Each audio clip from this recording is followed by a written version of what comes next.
एक मनुष्य सदैव शांति और अपनी स्वतंत्रता चाहता है, परंतु जैसे उसे यह अधिकार मिलता है, वो दूसरों का प्रभुत्व छीन लेना चाहता है। वो उनका अधिकार, उनकी स्वतंत्रता को छीन लेना चाहता है।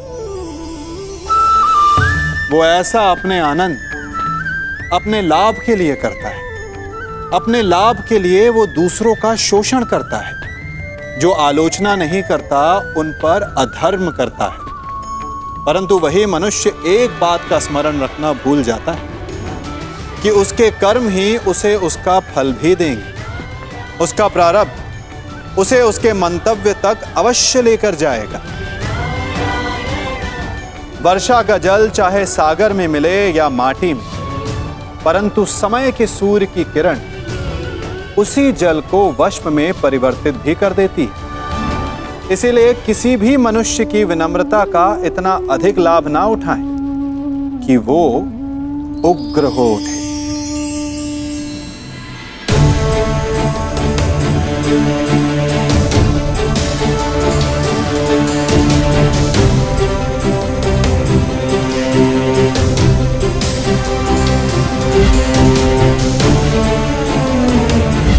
एक पुत्र का दायित्व एक माता को तो दे सकते हो ना दुर्योधन पुत्र। कर्ण ने सदा मुझे मां के सम्मान का आदर किया है।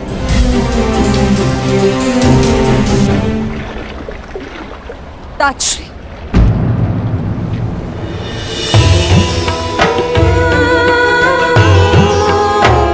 ताजश्री,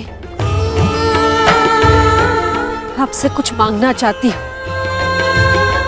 मैं जानती हूँ ये आपके ऊपर 100 कौरवों की रक्षा का उत्तरदायित्व है। क्या आप 101 की रक्षा कर सकते हैं? यह 101वां कौन है पुत्री कुंती?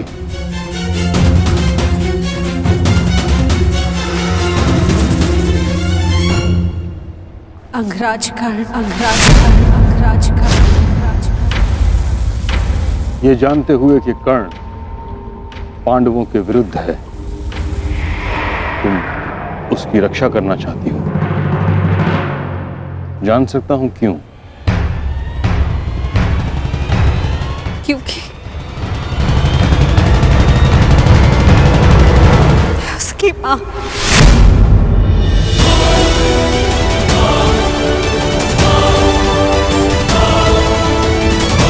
उसकी मां से उसके बच्चे को दूर जाते नहीं देख सकती। कर्ण भली भांति ये जानता था कि यदि उसके पास कवच ना रहा तो वो अर्जुन के समक्ष कमजोर पड़ जाएगा। फिर भी उसने अपना कवच दान दे दिया। ऐसे योद्धा को अपने मां के पास सुरक्षित देखना चाहती हूँ, क्योंकि मैं उसकी मां का दर्द समझ सकती हूँ। वो दुख जो अपने पुत्र से दूर होने का, जिसका पुत्र घोर संकट में हो, मुझसे भला और कौन इस दुख को समझ पाएगा? इसके सभी पुत्र इस महायुद्ध के मृत्यु के समक्ष हो।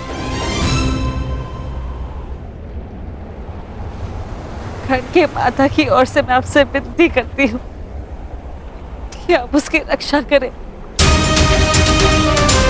उसे अपनी सुरक्षा प्रदान करें। जो कर्ण के साथ घटित हुआ है, मुझे उसका अत्यंत खेद है, परंतु युद्ध में शत्रु का बाण एक योद्धा के हृदय को छेदने से पहले उसके कवच को भेद देता है। यही योद्धा का प्रारब्ध है। मैं केवल कौरवों की रक्षा के लिए वचनबद्ध हूं। मैं कर्ण की रक्षा का वचन तुम्हें नहीं दे सकता।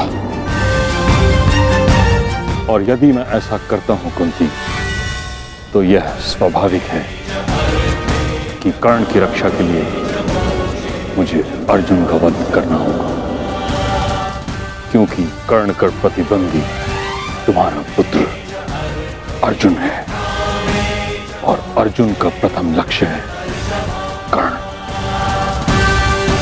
क्या तुम चाहती हो कि मैं ऐसा करूं? नहीं राक्षस, ऐसा नहीं चाहती।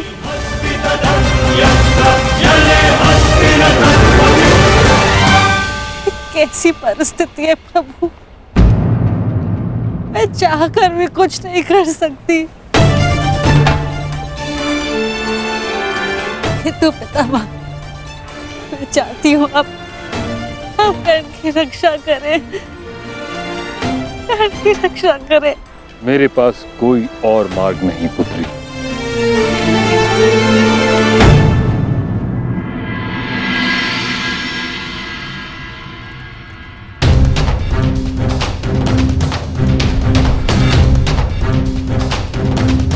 मैंने जो कुछ भी किया उसका मुझे कोई पश्चाताप नहीं, क्योंकि मैं स्वयं के लिए नहीं समाज के लिए जिया हूं।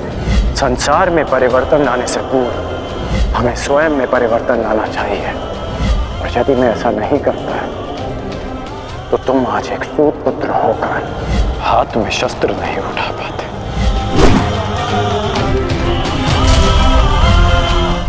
यदि एक पिता की दृष्टि से देखूं तो बहुत दुख पहुंचा था मुझे, परंतु परिवर्तन की कामना रखने वाले एक योद्धा की दृष्टि से देखूं तो मुझे ग्लानि नहीं, गर्व है तुम पर।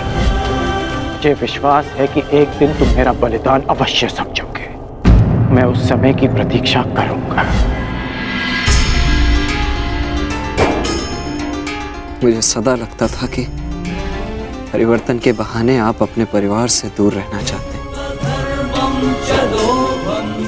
परंतु आज समझ में आया पिताश्री कि आपका लक्ष्य कितना महान था।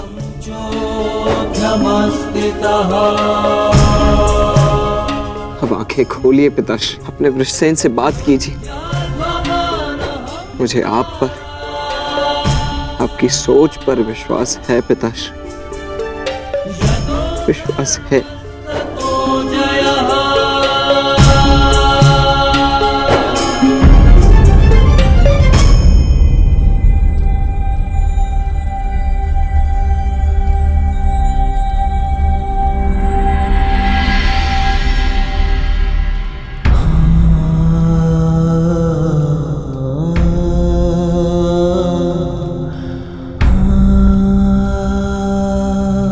मुझे क्षमा कर दीजिए पिताश्री, मेरी हर एक भूल के लिए, मेरी हर एक धृष्टता के लिए मुझे क्षमा कर दीजिए।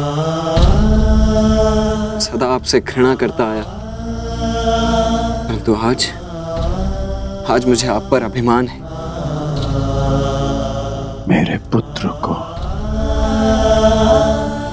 मेरी सोच पर विश्वास है। ये विश्वास पाने के लिए एक कवच कुंडल तो क्या, सहस्त्र कवच कुंडल अपने शरीर से उतार कर फेंक सकता हूं।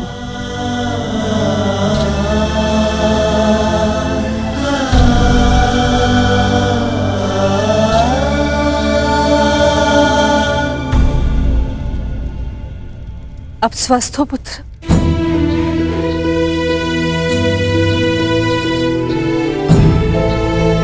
वो मैं युवराज को बताकर आता हूं कि आप स्वस्थ हैं। प्रणिपात राजमाता। वृषसेन, तुमने मुझसे तो क्षमा मांग ली, परंतु अपने व्यवहार के लिए किसी और से क्षमा मांगना शेष है।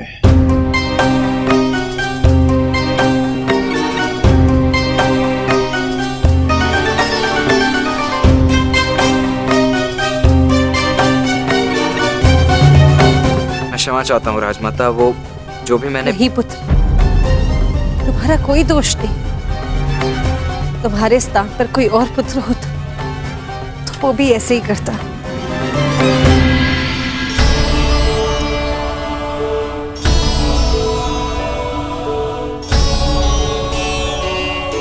धन्यवाद।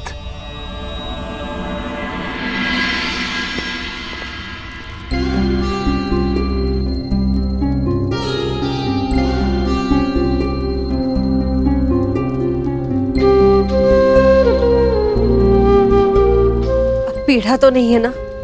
पीड़ा तो तब होगी जब एक पुत्र अपनी माता का मान नहीं रख पाएगा। राजमाता, भावनाओं में बहकर ये भूल मत कर बैठिएगा कि कौरवों को आपका सत्य ज्ञात हो जाए। और हाँ, मुझे मेरा वचन स्मरण है, युद्ध के पश्चात आपके 5 पुत्र ही जीवित रहेंगे।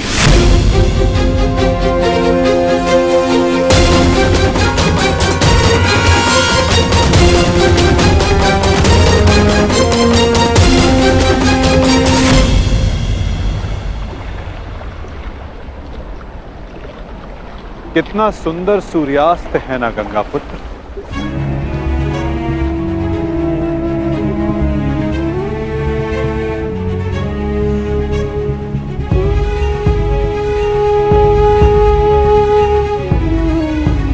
कदाचित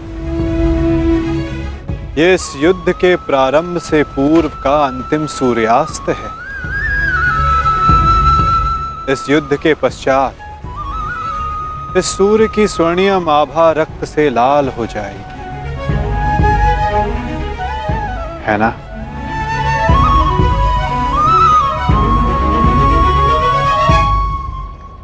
और ये रक्त मेरे ही वंश का होगा वासुदेव। मेरे वंश की सुरक्षा और नाश के मध्य की अंतिम संध्या है ये। किंतु सत्य यही है कि अब इस अनहोनी को कोई रोक नहीं सकता। आज मेरा जीवन इन्हीं प्रश्नों से घिरा हुआ है। वह प्रश्न जिनके उत्तर मेरे पास नहीं, वह संदेह जिसे मैं कभी स्पष्ट नहीं कर पाऊंगा। परंतु जब बालक के मन में प्रश्न होता है, कोई संदेह होता है, तो वो इन सब प्रश्नों का उत्तर पाने के लिए अपनी मां से पूछता है। कदाचित आपके प्रश्नों का उत्तर आपकी माता के पास हो गंगा पुत्र।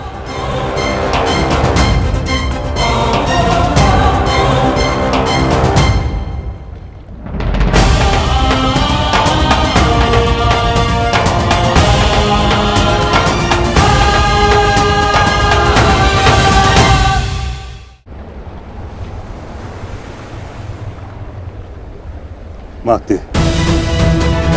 मैं आपसे विनती करता हूं, प्रकट होइए, मुझे सत्य से अवगत कराइए। कदाचित आपसे आज मेरी ये अंतिम भेंट है। मेरे मन से संताप को अपनी शीतल धारा से शांत कीजिए माते।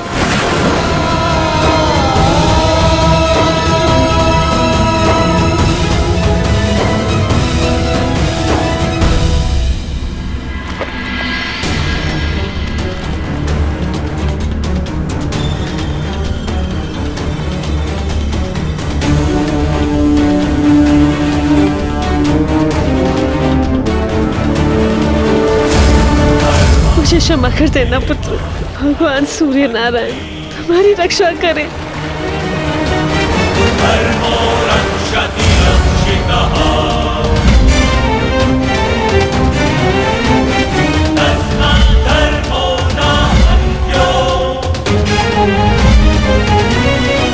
हाँ कर्ण, तुम राधे नहीं कुंती पुत्र हो। इस महाभारत के पश्चात आपके 5 पुत्र जीवित रहेंगे। यदि अर्जुन ने मेरा वध किया तो भी, और मैंने अर्जुन का वध किया तो भी। क्या आप 101 की रक्षा कर सकते हैं? यह 101वां कौन है? अंगराज कर्ण।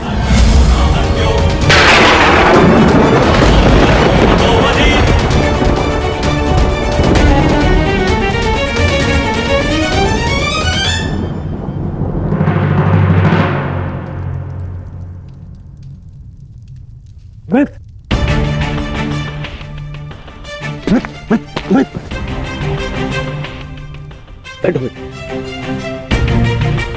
बैठो। आ गए मित्र। आज मुझे मेरे ईश्वर के ऊपर विश्वास हो गया। मेरा मित्र मेरे सामने स्वस्थ बैठा है। मैं बता नहीं सकता कि मैं कितना प्रसन्न हूं मित्र। मित्र तुम ठीक हो ना?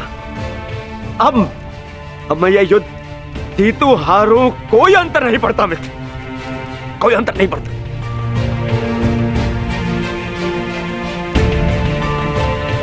तुम चिंता मत करो मित्र, हम ये युद्ध अवश्य जीतेंगे।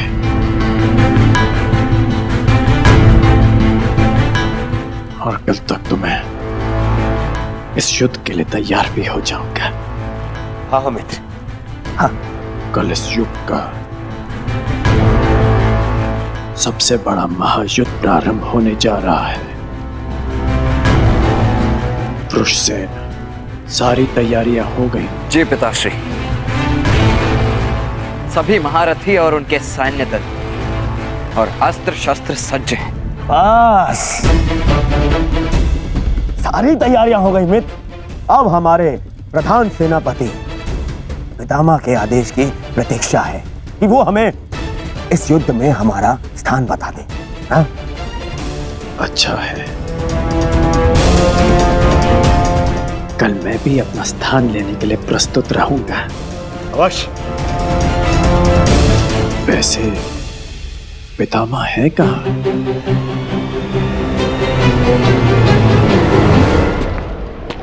कुंती, प्रणिपाताश्री। आज मैं तुम्हें आशीर्वाद देने नहीं आया हूं, मैं तुमसे कुछ प्रश्न पूछने आया हूं। कैसा प्रश्न ताश्री? वो प्रश्न जिसका उत्तर तुम्हारे अतीत में है, उस अन्याय के विषय में पूछने आया हूं जो तुमने एक अबोध बालक के साथ किया।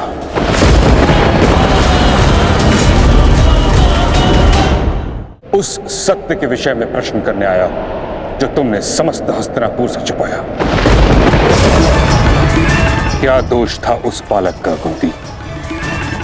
वरदान तुम्हें मिला, दोष तुमसे हुआ, तो फिर दंड उस बालक को क्यों? ताश्री, ये मत कहना कि तुम विवश थी, किंतु इतना तो तुम्हारे वश में था कि तुम मुझे इस सत्य से अवगत कराती। एक वीर क्षत्रिय वर्षों तक क्षत्रिय होने के अधिकार से दूर था। एक सूर्य पुत्र ने वर्षों सूत पुत्र होने का कलंक अपने सर लिया। वर्षों तक वह उस अपराध का दंड सहता रहा जो उसने किया ही नहीं।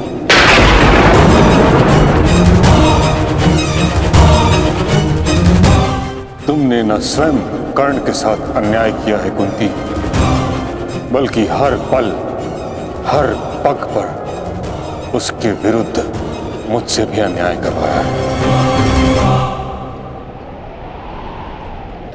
क्षमा चाहती हूँ ताश्री, परंतु समझ नहीं पाई कि मैं आपको सत्य कैसे बताऊं।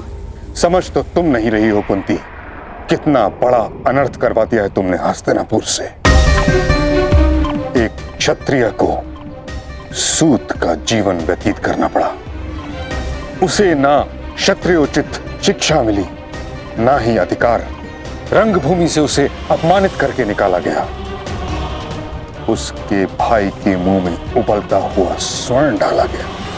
हर पल उसे पीड़ा मिली, हर पल उसके साथ घोर अन्याय हुआ। तुमने ठीक नहीं किया कुंती, परंतु मैं अब सब ठीक कर दूंगा। हमें इस सत्य से सबको अवगत कराना होगा कि कर्ण तुम्हारा पुत्र है। अन्यथा अनर्थ हो जाएगा। नहीं ताश्री, आप ऐसा मत कीजिए। इस सत्य का अगर सबको भान हो गया तो अनर्थ हो जाएगा। जन्म से कर्ण को सम्मान नहीं मिला। अपने कर्म से जो उसने सम्मान अर्जित किया है, सबको सत्य बताने से वो भी समाप्त हो जाएगा। मैं आपसे विनती करती हूँ ताश, इस सत्य को आप रहस्य ही रहने दीजिए। विनती।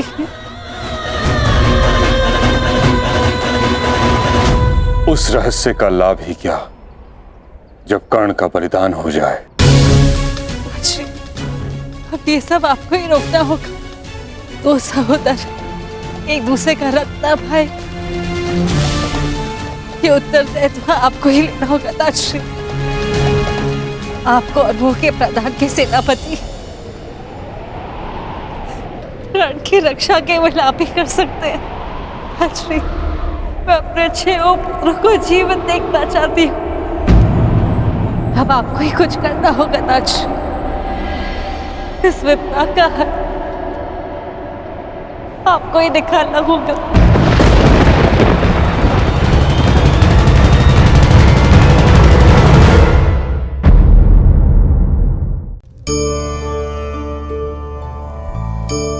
मैं क्या कर रहा हूं? मैं इस पौधे को सींच रहा हूं। आप भी ये कार्य प्रतिदिन करते हो। जब इस पौधे को जल देंगे तभी ये फलवित होगा, इसमें से फूल निकलेंगे, इसकी सुंदरता बढ़ेगी। परंतु प्रतिदिन ये कार्य करने के पश्चात भी हम इससे एक महत्वपूर्ण सीख लेना भूल जाते हैं। हम कभी पौधों के पत्तों पर, उनकी डालियों पर, उनके फूलों और फलों पर जलधारा नहीं डालते, उन्हें धोते नहीं, परंतु फिर भी वो पनपते हैं। यदि जल जड़ में जाए वही सफलता का मूल है।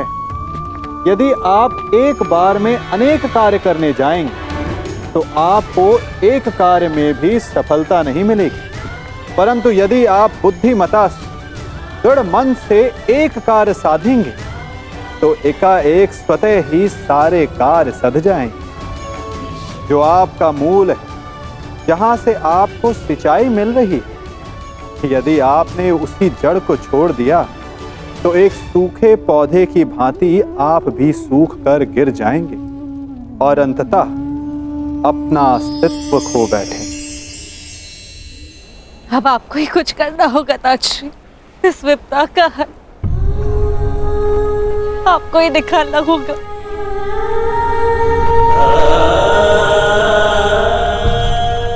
एक माता अपने कर्तव्य में चूक गई है।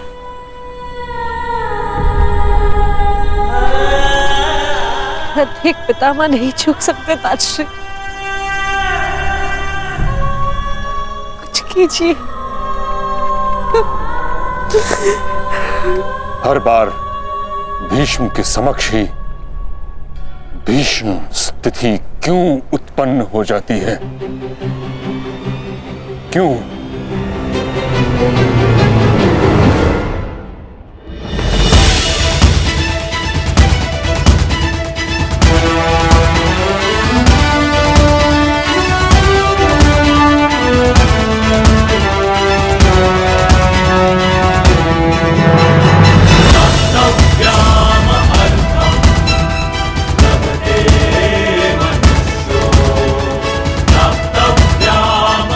आप सभी को अपने अस्त्र शस्त्र मिल चुके हैं। अब आप लोग कहां और किस व्यू में रहेंगे ये समझ लीजिए। ये कुरुक्षेत्र है और हमारे सामने होगी कौरव सेना। हमारी सेना का दायां पक्ष मैं संभालूंगा और बायां पक्ष महाबली भीम, और मध्य में होंगे गांडीवधारी अर्जुन, और कौरवों की सेना में द्रोणाचार्य, अश्वत्थामा, कर्ण, दुर्योधन जैसे महारथी होंगे, और सबसे आगे होंगे महाबली, इच्छा मृत्यु के वरदानधारी भीष्म।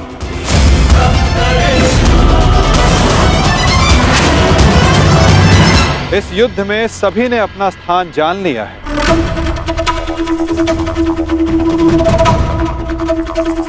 अब तुम सुनो पार्थ, तुम इस युद्ध के, इस सेना के सबसे महत्वपूर्ण भाग में हो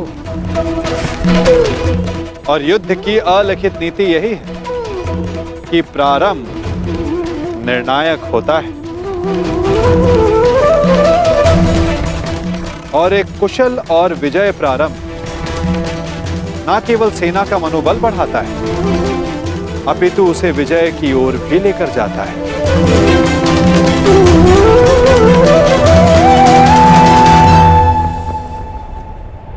तुम हमारी सेना के मेरुदंड हो, मूल आधार हो, इसलिए विशेषतः आक्रमण तुम्हारे ऊपर ही होंगे पार्थ।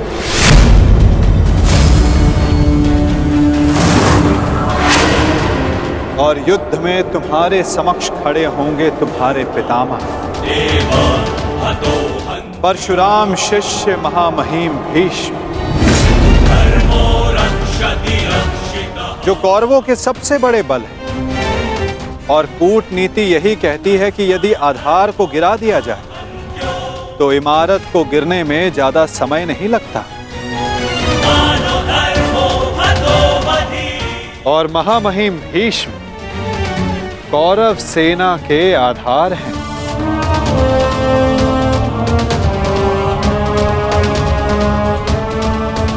और तुम्हें उन्हें गिराना ही होगा।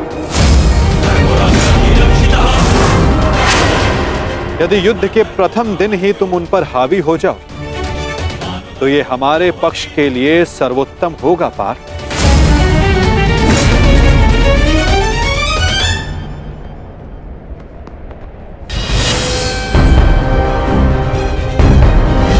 तुम्हारे पुत्र हस्तिनापुर की रक्षा बनेंगे, यही इनका कर्तव्य है और यही नियति है।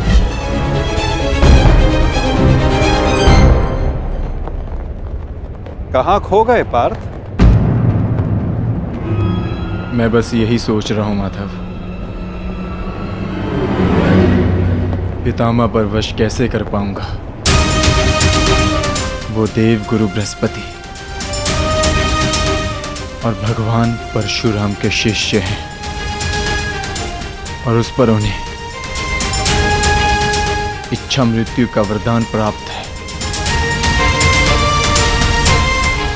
ऐसे विकट योद्धा को कैसे पराजित कर पाऊंगा मैं? कैसे रोक पाऊंगा मैं उन्हें? उत्तम, अति उत्तम, बधाई हो पार्थ। तुम तो महाभारत का युद्ध प्रारंभ होने से पूर्व ही पराजित हो गए।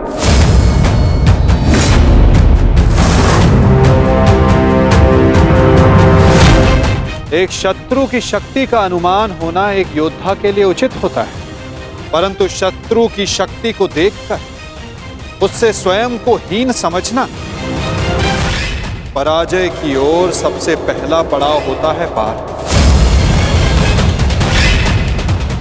कुरुक्षेत्र में तुम्हारे विरुद्ध खड़ा प्रत्येक योद्धा तुम्हारा शत्रु है पार्थ, जिसका तुम्हें वध करना है।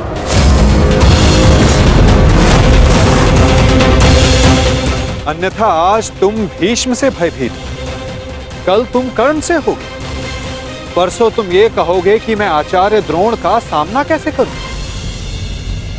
यदि ऐसा ही रहा तो कैसे पूर्ण करोगे अपने साथ हुए अन्याय का प्रतिकार? कैसे लोगे पांचाली के अपमान का प्रतिशोध? अपनी प्रतिज्ञाएं कैसे पूर्ण करोगे पार्थ? बताओ। यदि युद्ध में विजय होना है तो उसका केवल एक ही मार्ग है पार्थ, या तो शत्रु का सर झुका दो या फिर उसका सर संधान कर दो।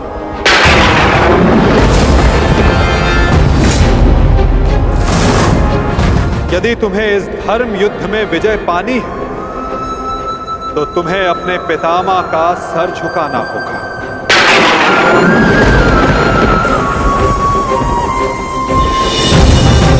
या फिर उनका सर संधान करना होगा पार्थ। और यही तुम्हारा धर्म है पार्थ। केवल गंगा पुत्र भीष्म ही नहीं, तुम्हें हर उस योद्धा का वध करना होगा, हर उस योद्धा को दंड देना होगा जो धर्म स्थापना के मार्ग में आए।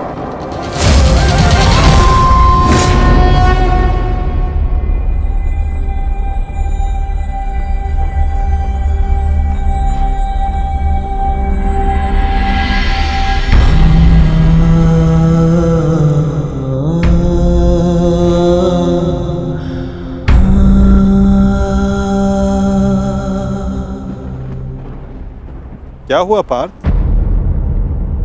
तुम इतने विचलित क्यों हो? कुछ नहीं माधव।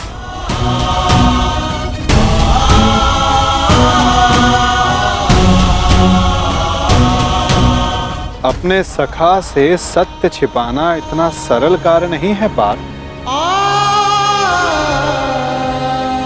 तो बताओ, ऐसा क्या भाव है जो तुम्हारे मन को अशांत कर रहा है? बोलो पार्थ। नहीं माधव, मैं ठीक हूं।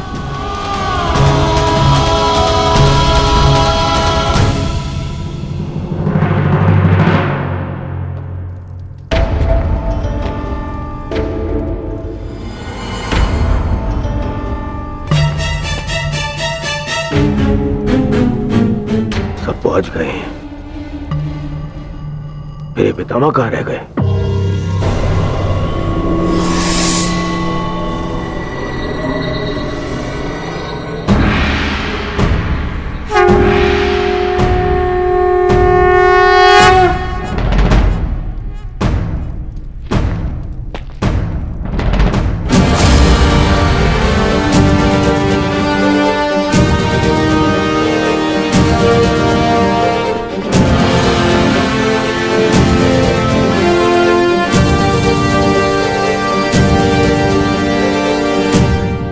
सभा आरंभ की जाए। सभी रथी, महारथी और योद्धा आकर वो अस्त्र ग्रहण करें जिससे उन्हें युद्ध में प्रयोग करना है।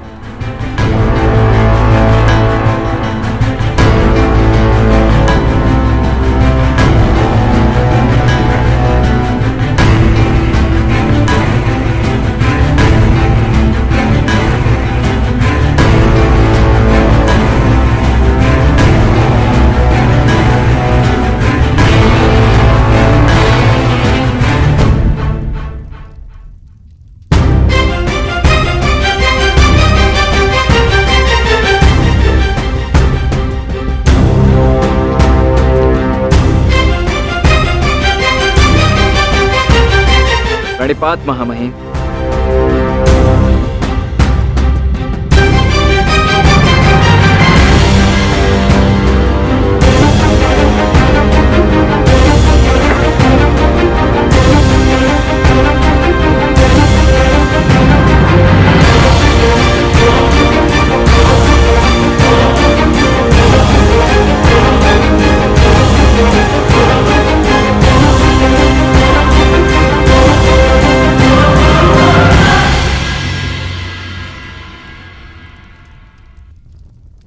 यशस्वी भव।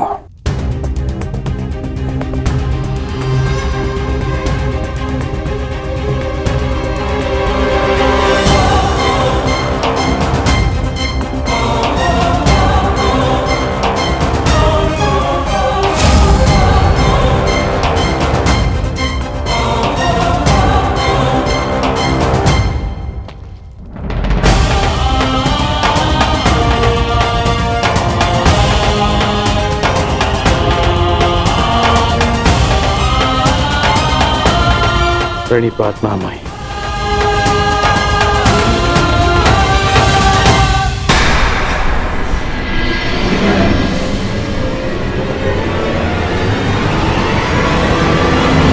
ओ सहोदर, एक दूसरे का रक्त ना भाई, ये उत्तरदायित्व आपको ही लेना होगा ताजश्री। प्राण की रक्षा केवल आप ही कर सकते हैं।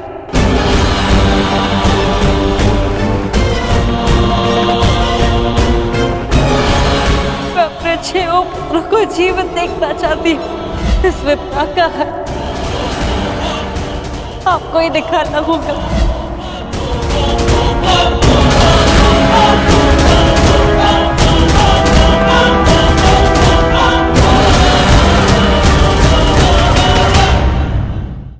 मेरा शस्त्र मानो ही।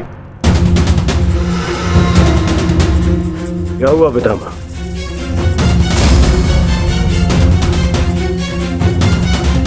इसका क्या अर्थ है? इसका अर्थ है कि एक सूत पुत्र मेरी ओर से युद्ध में भाग नहीं लेगा।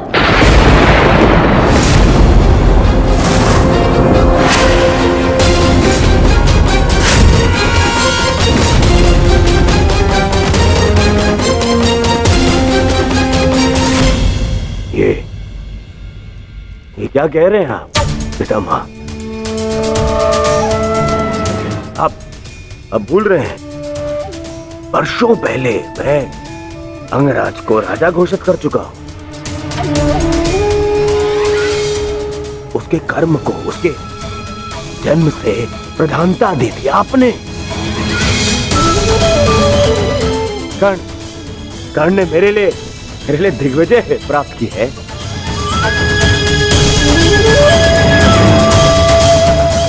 आपने स्वयं विराट युद्ध में उसके साथ मिलकर युद्ध किया,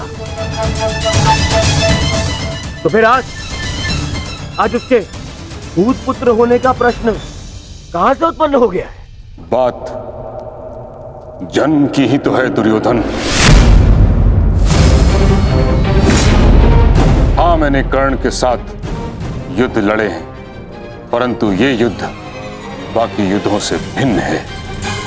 ये एक महान युद्ध है। भले ही कर्ण अंगराज है, परंतु यह बात भी सत्य है कि इसका जन्म एक सूत के घर हुआ है।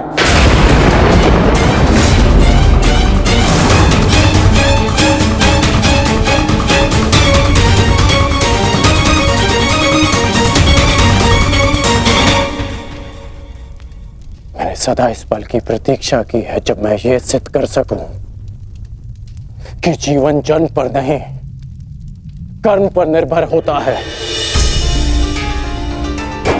और आज जब ये समय आया तो आप मुझसे कह रहे हैं कि मैं रिक्त हाथ लौट जाऊं। ये युद्ध केवल मेरा अधिकार नहीं, मेरे जीवन जीने का लक्ष्य है। आप मुझसे मेरा अधिकार, मेरा लक्ष्य मत छीनिए। मैंने अपने मित्र को वचन दिया है कि इस युद्ध में मैं उसकी रक्षा करूंगा, पूर्ण रूप से मैं उसकी सहायता करूंगा, चाहे मेरे प्राण क्यों ना चले जाएं।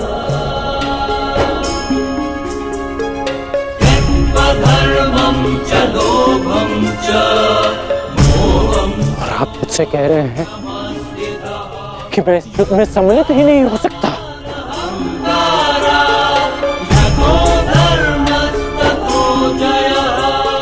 ऐसा क्या अपराध कर दिया मैंने कि आप मुझे ये दंड दे रहे हैं?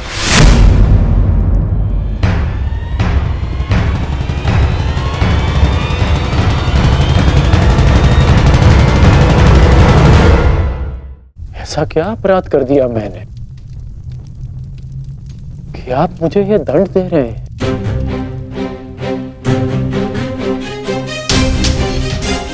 मैं कौरवों का सेनापति हूं और एक सूत पुत्र को अपने निर्णय का कारण बताना उचित नहीं समझता।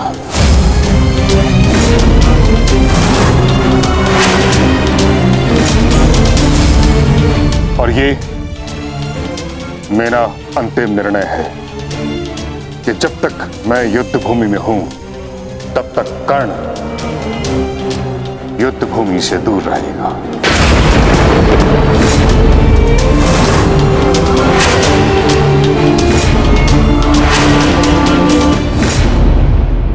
ठीक है पितामह, कर्ण को उत्तर देना या ना देना आपका अधिकार है, परंतु एक सेनापति का कर्तव्य भी है और धर्म भी कि वो अपने युवराज के हर एक प्रश्न का उसे उत्तर दे। तुम्हारा पितामह होने के नाते मैं इस प्रश्न का उत्तर देना उचित नहीं समझता।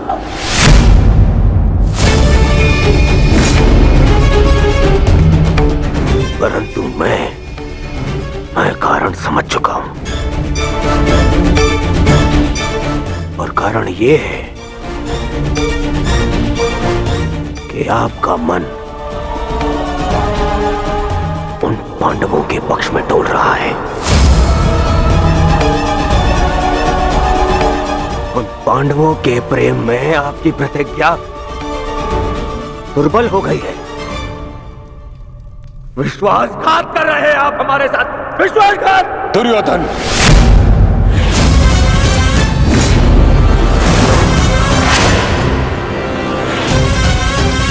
नहीं पितामह, मुझ पर क्रोध दिखाने से आपका सत्य बदल नहीं जाएगा, और सत्य यही है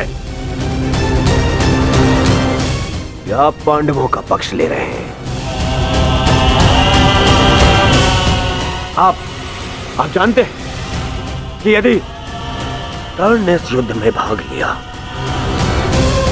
तो वो आपके उन प्यारे पांडवों का नाश कर देगा, और इसी उद्देश्य के चलते आप कर्ण को इस युद्ध से दूर रखना चाहते हैं।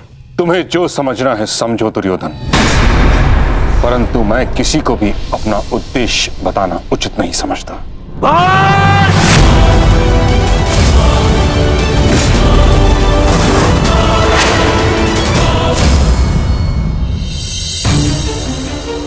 बहुत हो गया पितामह, बहुत हो गया। अब आपको अवकाश लेने की आवश्यकता है, बूढ़े हो गए हैं आप।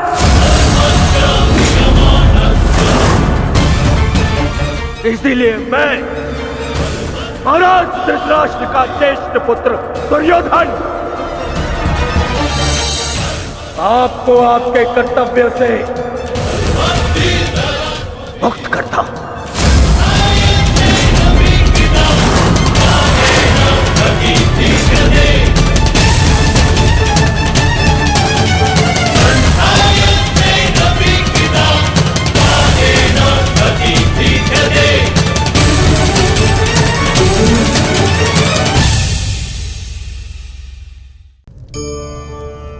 हमने एक बात अपने माता पिता, अपने बड़ों से, अपने बुजुर्गों से सुनी ही होगी कि संगति का प्रभाव मनुष्य पर पड़ता ही है।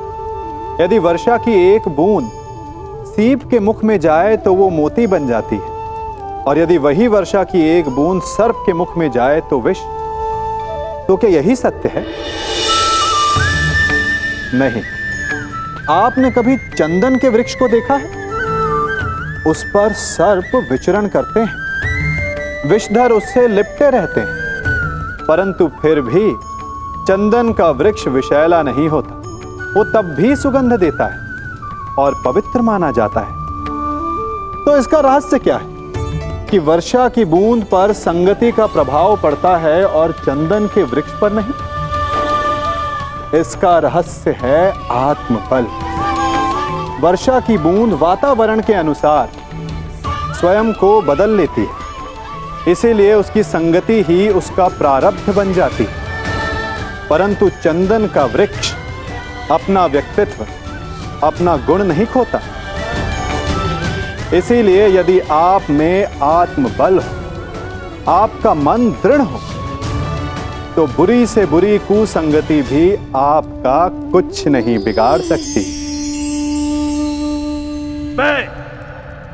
महाराज धृतराष्ट्र का ज्येष्ठ पुत्र दुर्योधन,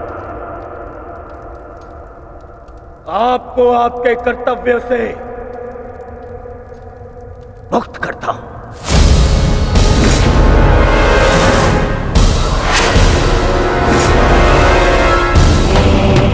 बताया क्यों पितामह? क्योंकि आपसे कहीं अधिक विश्वास मुझे मेरे मित्र कर्ण पर है, उसकी प्रबलता पर है। क्योंकि आपका हृदय तो सदैव पांडवों के हित में ही सोचता आया है।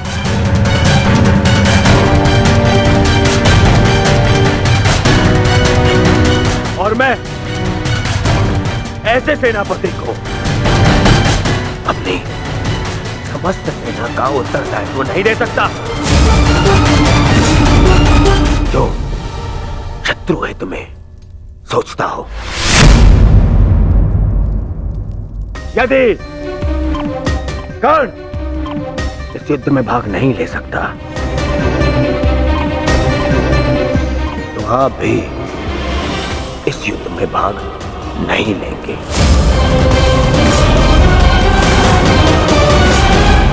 यदि तुम्हारा यह निर्णय है दुर्योधन, तो यही सही। मैं स्वयं को इस युद्ध से विरक्त घोषित करता हूं।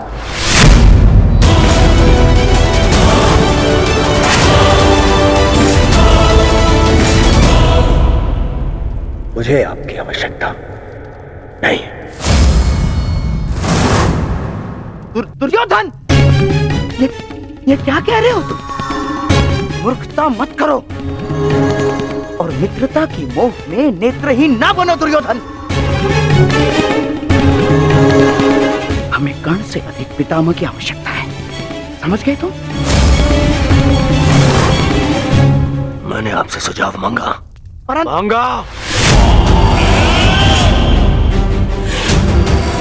तो जाइए और जाकर अपना स्थान ग्रहण कीजिए। मुझे याद है कि मैं क्या कर रहा हूं। जाइए।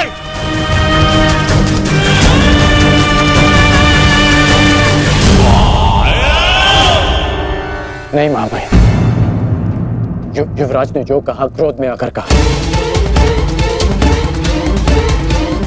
मैं इस विषय में उनसे बात करूंगा, सब ठीक हो जाएगा महाभाई। नहीं कौंते कर्ण, अब कुछ भी ठीक नहीं हो सकता। मेरी बात सुनिए महामहिम। मुझे एक सूत पुत्र की बात नहीं सुननी।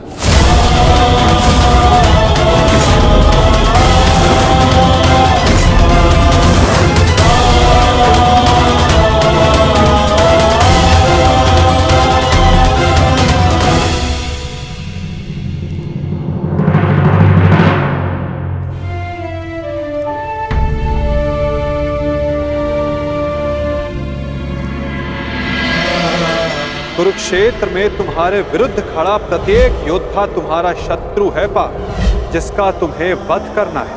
अन्यथा आज तुम भीष्म से भयभीत हो, कल तुम कर्ण से हो, परसों तुम ये कहोगे कि मैं आचार्य द्रोण का सामना कैसे करूं। यदि ऐसा ही रहा तो कैसे पूर्ण करोगे अपने साथ हुए अन्याय का प्रतिकार?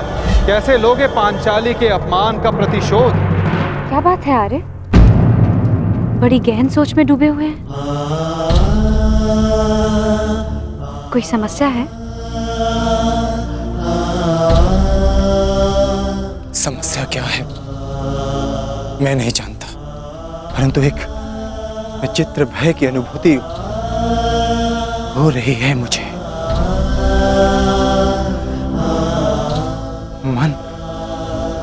मन बड़ी दुविधा में है। कैसा भय और कैसी अनुभूति?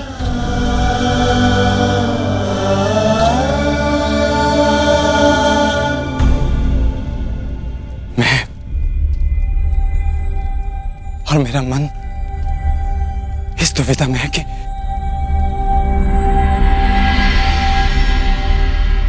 क्या यह युद्ध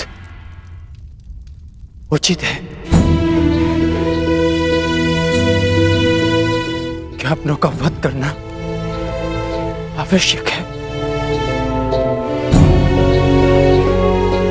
मन में संशय है, कहीं हम कोई अनर्थ तो नहीं करने जा रहे? अनर्थ तो उन्होंने किया था आर्य। भूल गए लक्षाग्रह, भूल गए वो द्यूत सभा, भूल गए मेरा चीरहरण करने का प्रयास। वो वनवास, अज्ञातवास स्मरण नहीं आपको? ये अनर्थ नहीं, अभी तो इस समय का सबसे अर्थवान कार्य है आर्य।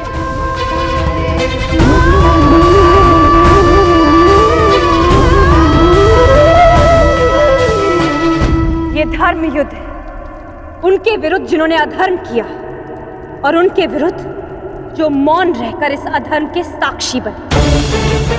ये एक प्रयास है आर्य, आने वाली पीढ़ियों के समक्ष एक उदाहरण प्रस्तुत करने का कि जो अधर्म करता है और जो चुप रहकर उसे होते हुए देखता है, वो दोनों ही नाश के भागी हैं।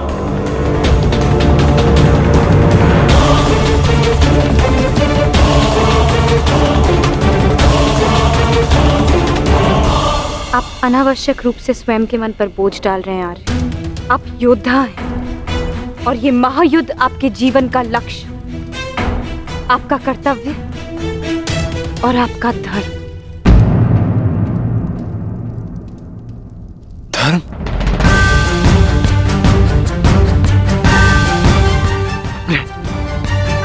अपने पितामह पर शस्त्र उठाना कैसा धर्म है? गुरु का वध करना कैसा कर्तव्य? विराट युद्ध में जब यही लोग आपके विरुद्ध धनुष बाण ताने खड़े थे, तो क्या ये उनका कर्तव्य था?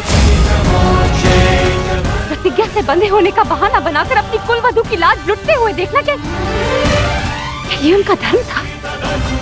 और ये मत भूलिए आर्य, आचार्य द्रोण ने अपना प्रतिशोध पूरा करने के लिए पिताश्री के विरुद्ध आप सबको युद्ध में झोंक दिया था। आप तो अधर्म का प्रतिकार ले रहे हैं।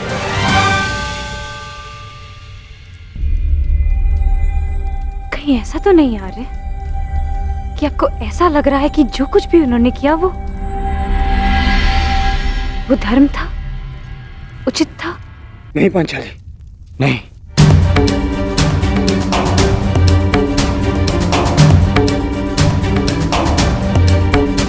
जो उन्होंने किया वो सर्वथा अनुचित था,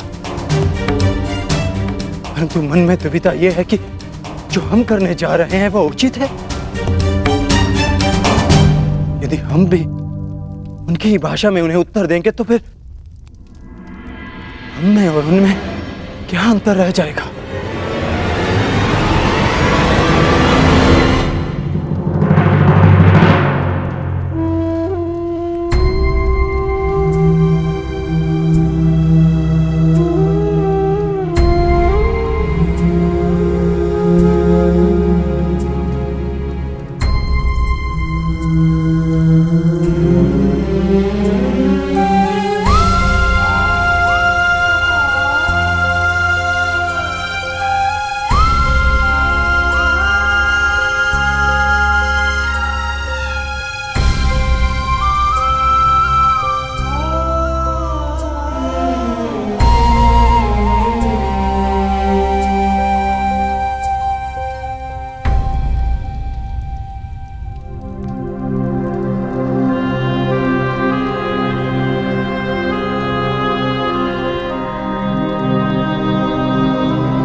थक गए हैं आज,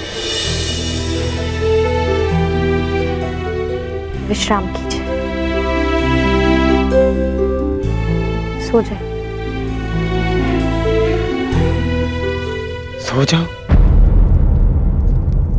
कैसे सो जाऊं पांचाली, जबकि मुझे ज्ञात है कि कल प्रातः मुझे बाण संधान करने हैं जो मेरे परिजनों को मृत्यु की नींद सुला देंगे।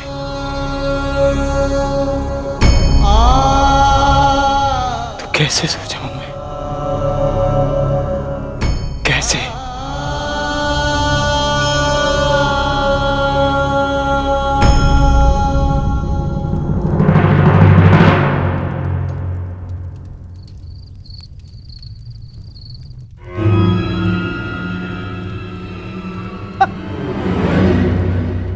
दाम दंड भेदेन अस्माकं विजयम निश्चितम।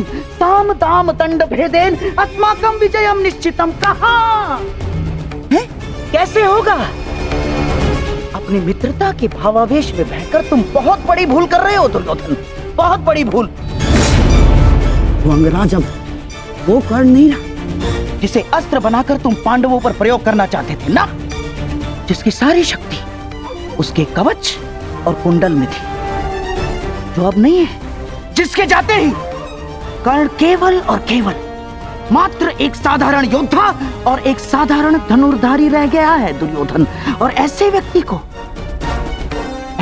को तुम प्रधान सेनापति बनाना चाहते हो? है? कौरवों की वास्तविक शक्ति इच्छा मृत्यु के वरदानधारी महामहिम भीष्म है, ना कि वो कवचहीन सूत पुत्र कर्ण। मैं जानता हूं कि तुम्हें बहुत बुरा लगता है, बहुत बुरा लगता है, जानता हूं मैं। परंतु एक बार अपने मन से पूछो एक बार, उत्तर यही मिलेगा कि वो सुपुत्र कर्ण कुंती और उसके पुत्रों के लिए कोमल भाव रखता है, कोमल भाव। स्मरण करो कि किस प्रकार उसने हमारी हर चाल में बाधा डालने का प्रयास किया है दुर्योधन। चाहे वो द्युत सभा हो या विराट युद्ध, हाँ, या फिर तुम्हारे जीजा श्री जयद्रथ का अपमान है। कर्ण सदैव उन पांडवों के पक्ष में रहा है, द्रोही है वो। अपने मन को टटोलो दुर्योधन, उत्तर मिल जाएगा तुम्हें। विश्वासघाती है तुम्हारा मित्र कर्ण, विश्वासघाती।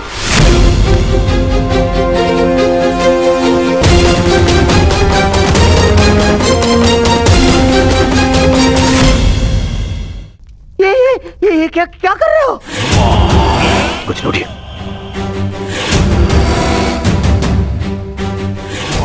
मैंने अपने मन को टटोल कर देखा तो स्वर से ये आया कि मेरा मित्र कर्ण पूर्ण रूप निष्ठावान है। एक और स्वर मन से निकला कि यदि मेरे मित्र कर्ण के ऊपर कोई भी उंगली उठाए तो उसे तोड़ देना।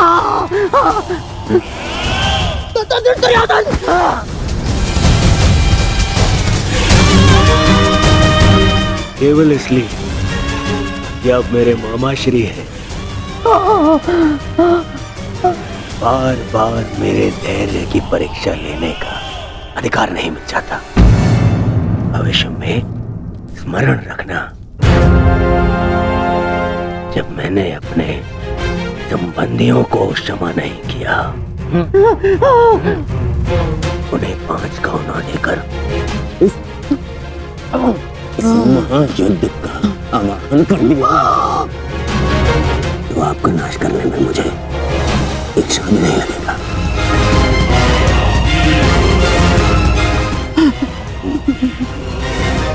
इसलिए स्मरण रखना, ना तो फिर कभी मेरे धैर्य की परीक्षा लेना और ना ही मेरे मित्र कर्ण के ऊपर आरोप लगाना।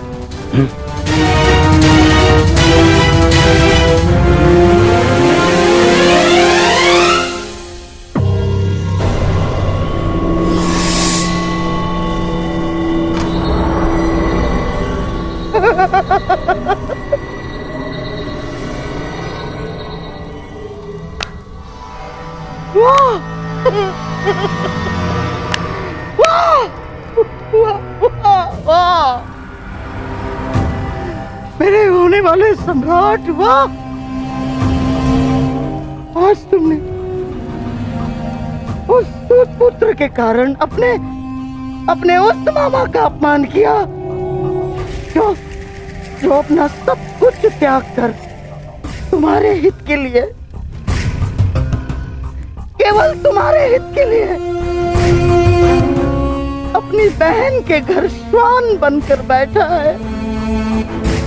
तुमने उस मामा का अपमान किया जिसने अपना श्वास, अपना ध्यान, अपनी आस, अपना अभ्यास सब कुछ न्योछावर कर दिया अपने होने वाले सम्राट के लिए। तुमने उस मामा का अपमान किया दुर्योधन, जिसने साम दाम दंड भेद युक्ति कपट छल कुचक्र षड्यंत्र सबकी पराकाष्ठा कर दी। क्यों? अपने होने वाले सम्राट के लिए है? और तुमने उस मामा का अपमान किया उसके लिए जिसने अपना कवच और कुंडल उन पांडवों को दान में दे दिया। साधु मेरे होने वाले सम्राट, साधु।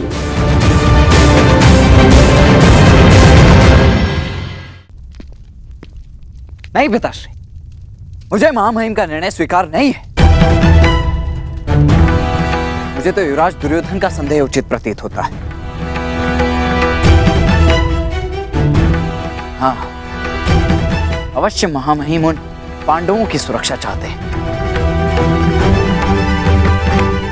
और वो जानते हैं कि जब तक आप युद्ध में उपस्थित रहेंगे तब तक पांडव सुरक्षित नहीं है।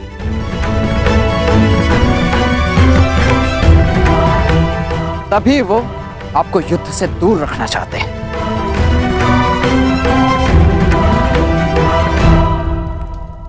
जानता हूं मैं ये बात।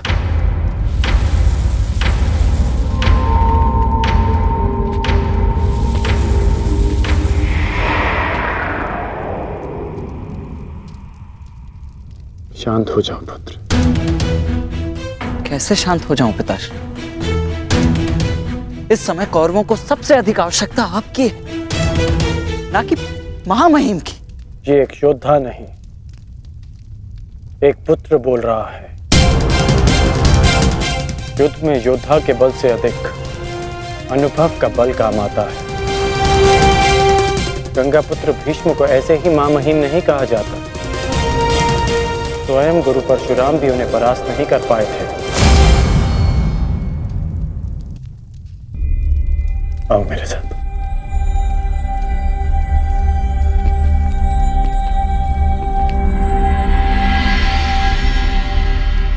जब तुम भीतर आए थे तो बाहर कौन था?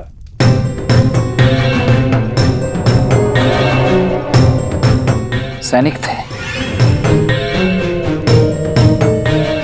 सहस्त्रों सैनिक थे। तो बताओ कि वो सारे सैनिक कहां चले गए?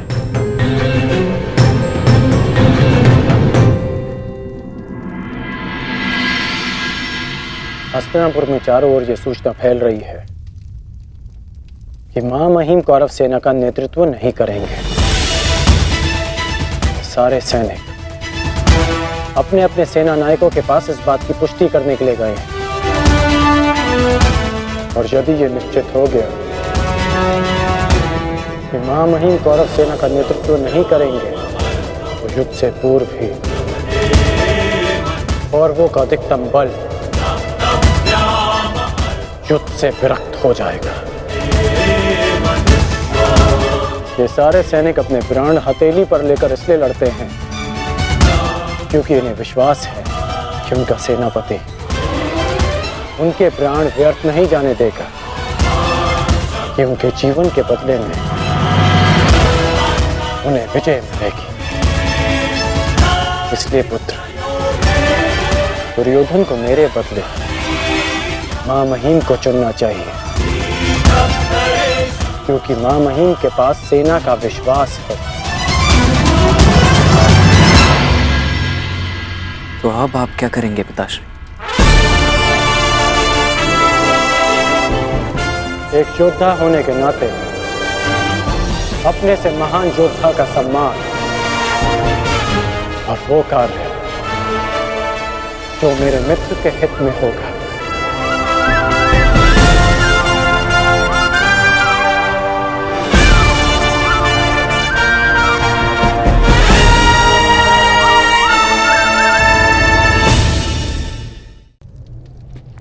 सिंह को जंगल का राजा कहते हैं।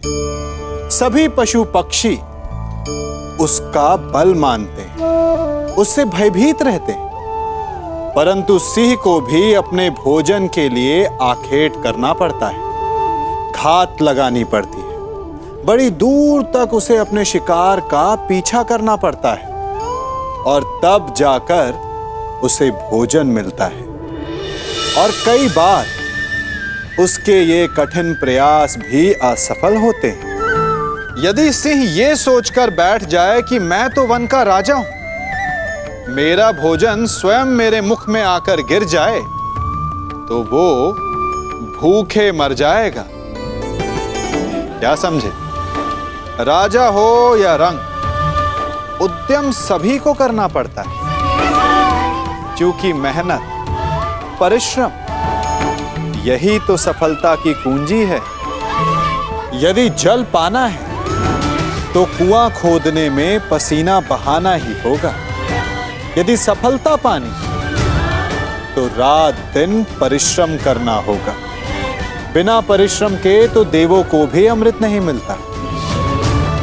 इसलिए परिश्रम कीजिए, आज नहीं तो कल सफलता अवश्य मिलेगी। तुमने उस मामा का अपमान किया उसके लिए, जिसने अपना कवच और कुंडल उन पांडवों को दान में दे दिया। मेरा कवच, मेरा कौशल, मेरी प्रतिभा नहीं, वो केवल एक ढाल थी।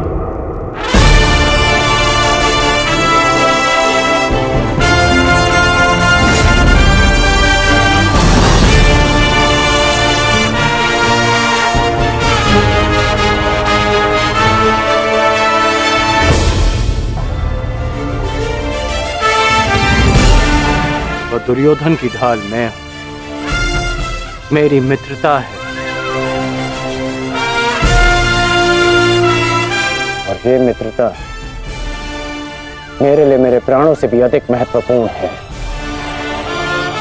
मैंने सदैव अपने मित्र के प्रति अपनी निष्ठा सिद्ध की है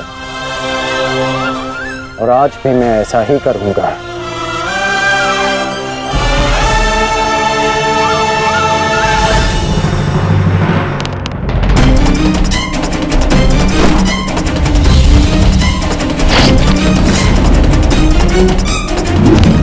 कुरुक्षेत्र में तुम्हारे विरुद्ध खड़ा प्रत्येक योद्धा तुम्हारा शत्रु है पार्थ, जिसका तुम्हें वध करना है। ये धर्म युद्ध उनके विरुद्ध जिन्होंने अधर्म किया। अन्यथा आज तुम भीष्म से भयभीत, भूल गए लक्षाग्रह, कल तुम कर्ण से हो, भूल गए वो द्यूत सभा, परसों तुम ये कहोगे कि मैं आचार्य द्रोण का सामना कैसे करूं, भूल गए मेरा चीरहरण करने का प्रयास। यदि ऐसा ही रहा तो कैसे पूर्ण करोगे अपने साथ हुए अन्याय का प्रतिकार? कैसे लोगे पांचाली के अपमान का प्रतिशोध? कुरुक्षेत्र में उनके विरुद्ध जिन्होंने अधर्म किया, वो मौन और इस अधर्म के साक्षी।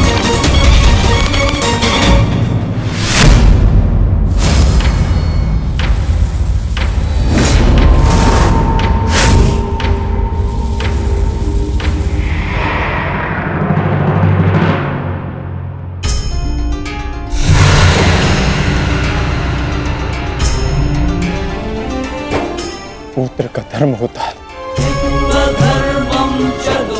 बढ़ती आयु में अपने पितामह को संभालना। मैं युद्ध क्षेत्र में मैं कैसे गिरा सकता हूं? जिन्होंने मुझे धनुष उठाना सिखाया, जिनके कारण आज मैं सर्वश्रेष्ठ धनुर्धर हूं, उन गुरु द्रोण पर बाण संधान कैसे कर सकता हूं मैं? जीवन में पहली बार आज मेरे हाथ कांप रहे हैं, अर्थात ये सब ठीक नहीं, ये सब ठीक नहीं।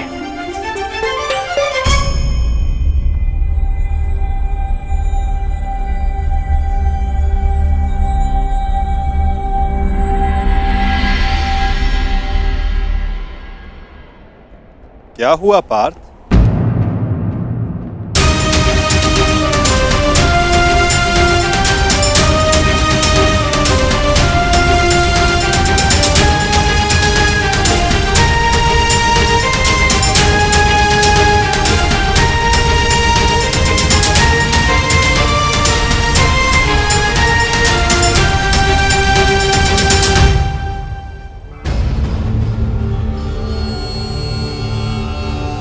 जो अपने दृढ़ संकल्प और अचूक लक्ष्य भेदन के लिए जाना जाता है, जो केवल शब्द सुनकर उसका लक्ष्य भेद कर सकता है, आज वही अर्जुन विचलित है या उसके बाण विचलित है? पार्थ, कुछ कहना चाहते हो? यदि तुम्हारे मन में कोई संदेह, कोई संकोच है, तो उसे अपने सखा से बांट सकते हो। नहीं माधव, ऐसा कुछ नहीं है। आज कुछ अधिक ही थक गया हूं मैं, कदाचित इसीलिए। बड़ी विचित्र बात है, जो अर्जुन इतने वर्षों की कठिन तपस्या में नहीं थका, जो 12 साल के वनवास में और 1 साल के अज्ञातवास में नहीं थका, वो आज केवल 1 दिन में थक गया।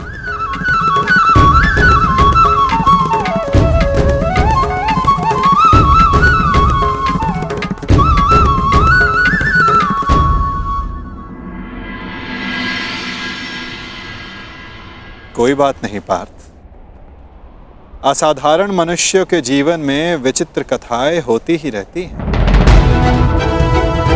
आओ, शिविर में चलकर सभी वीर मिलकर भोजन करें। कल से युद्ध प्रारंभ होने वाला है पार्थ। किसे ज्ञात किसके साथ दोबारा भोजन करने का अवसर ही ना मिले।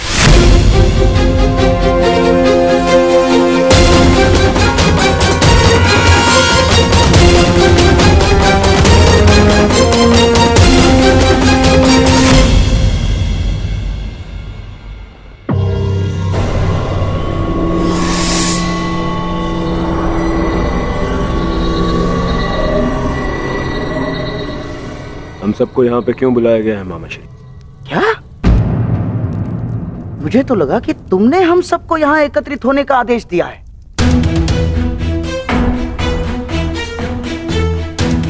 कल आरंभ हो रहे युद्ध के निर्देश देने के लिए। मैंने आप सबको यहाँ बुलाया है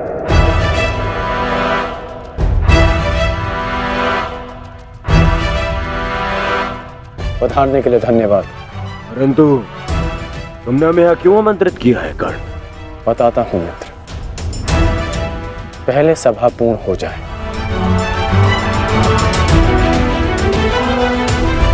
अभी एक योद्धा का आना शेष है।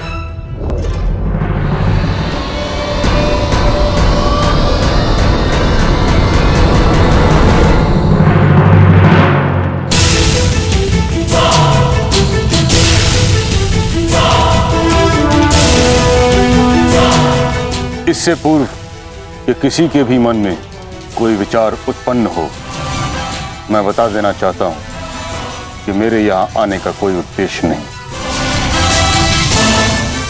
मैं यहां केवल अंगराज के आग्रह पर उपस्थित हुआ हूं।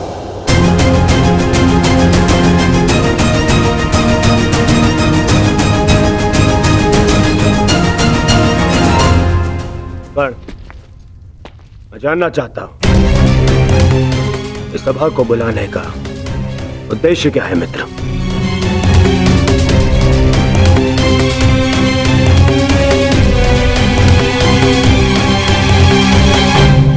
उद्देश्य है युद्ध में विजय।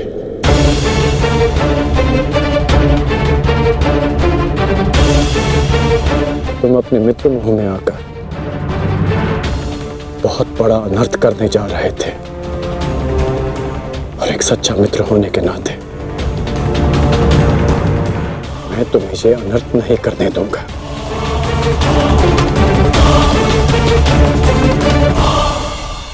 मैं राधेकर्ण आप सबके समक्ष एक प्रस्ताव रखता हूं कि गंगा पुत्र महामहिम भीष्म को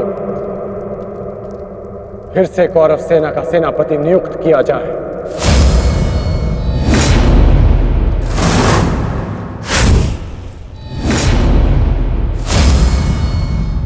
और ये घोषणा करता हूं कि जब तक महामहिम भीष्म इस युद्ध भूमि में सेना का नेतृत्व करेंगे, ये राधेकर्ण युद्ध भूमि में नहीं आएगा।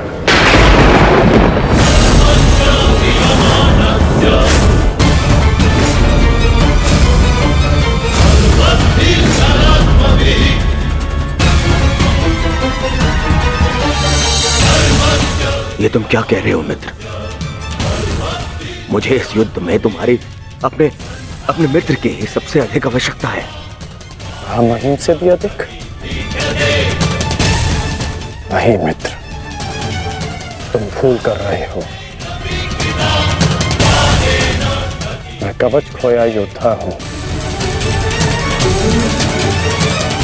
और महामहिम हस्तिनापुर के कवच हैं।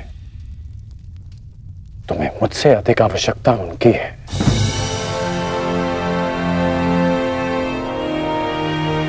मैं स्वीकार करता हूं कि कौरव सेना का नेतृत्व करने में महामहिम से अधिक सक्षम कोई नहीं।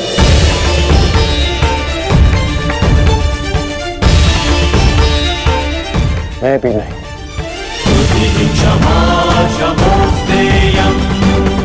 मुझ में योग्यता है,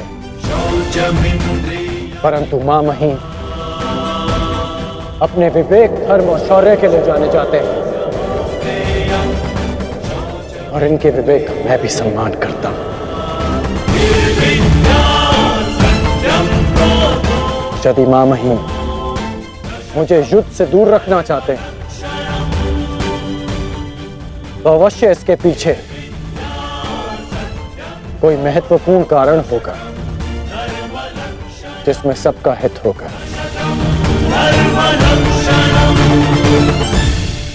मैं ये सब इसलिए कर रहा हूं क्योंकि मैं तुम्हें हस्तिनापुर के सिंहासन पर देखना चाहता हूं और मेरा लक्ष्य पूर्ण करने के लिए मैं ऐसे 1000 स्वप्न का बलिदान दे सकता हूं।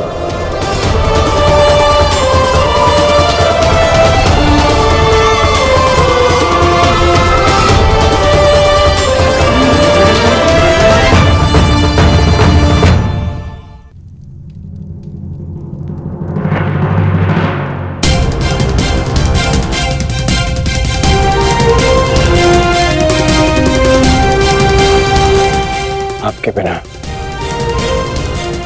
कौरवों की विजय संभव नहीं। अपना पद स्वीकार करें।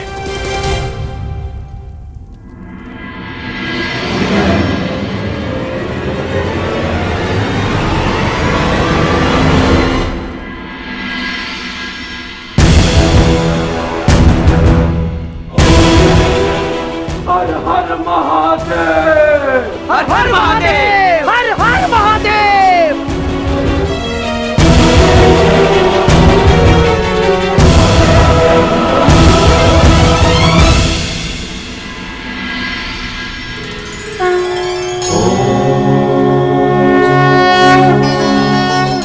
आओ हम साथ मिलकर ये अमृत तुल्य भोजन ग्रहण करें, हमें शक्ति मिले, हमारा तेज एक होके बढ़े।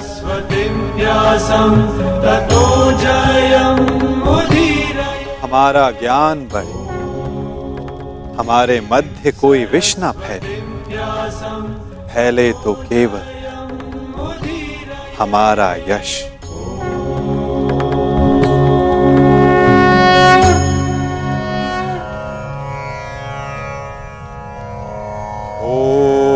सहना भवतु।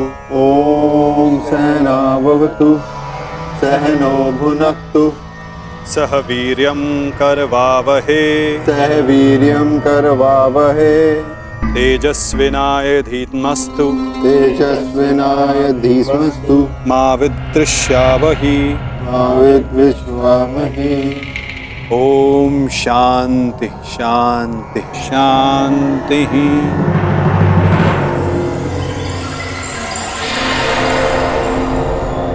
आओ भोजन प्रारंभ करें।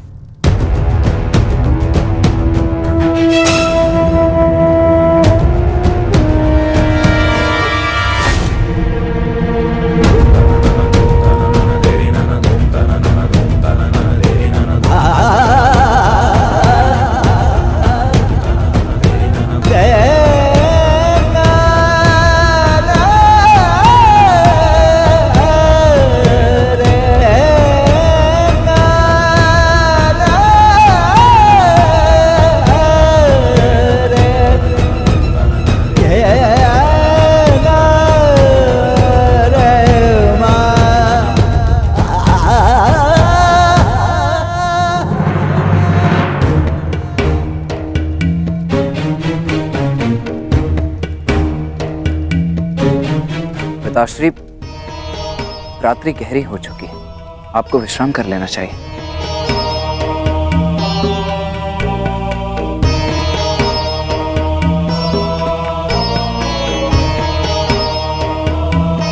विश्राम की आवश्यकता तो तुम्हें है पुत्र। कल इस महायुद्ध में तुम्हें अपना कौशल दिखाने के लिए प्रस्तुत जो होना है, कल मेरे लिए बहुत बड़ा दिन है कि मेरा पुत्र इतिहास के सबसे बड़े महायुद्ध में पदार्पण करेगा।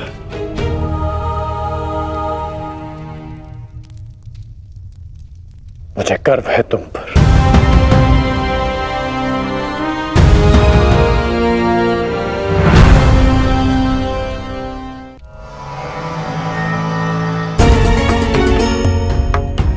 सब कुशल पार्थ?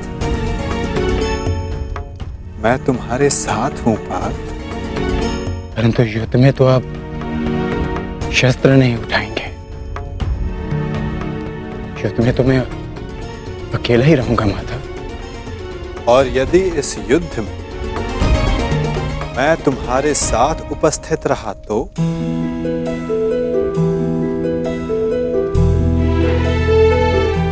मुझसे अधिक भाग्यवान इस संसार में और कोई नहीं होगा।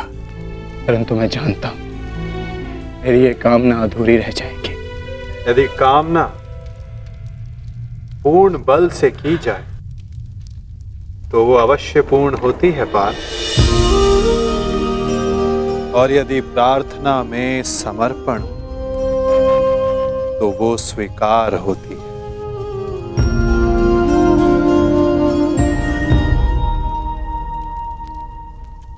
मैं आप सबके समक्ष एक घोषणा करना चाहता हूं। मैंने प्रण लिया है कि इस युद्ध में शस्त्र नहीं उठाऊंगा, परंतु बिना शस्त्र उठाए भी मैं इस युद्ध में सहायक रहूंगा। मैं वासुदेव कृष्ण ये घोषणा करता हूं कि इस महायुद्ध में मैं उस योद्धा का मार्गदर्शन करूंगा जिसे इस युद्ध की दिशा निर्धारित करनी है। ये युद्ध एक यात्रा है और इस युद्ध की यात्रा में मैं अर्जुन का सहयात्री बनूंगा। मेरे हाथ इस युद्ध में अस्त्र भले ही न थामे, परंतु अर्जुन के रथ के अश्वों की रास से अवश्य थामेंगे। मैं इस महायुद्ध महारथी अर्जुन के सारथी की भूमिका निभाऊंगा।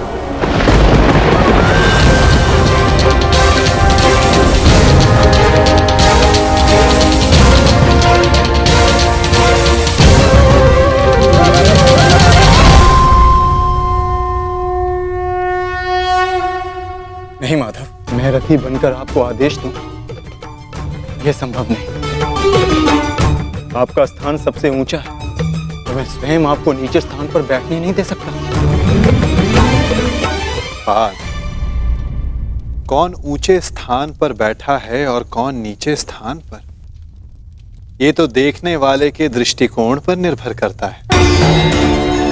तुमने कहा कि मैं सबसे योग्य हूं, और जो सबसे योग्य होता है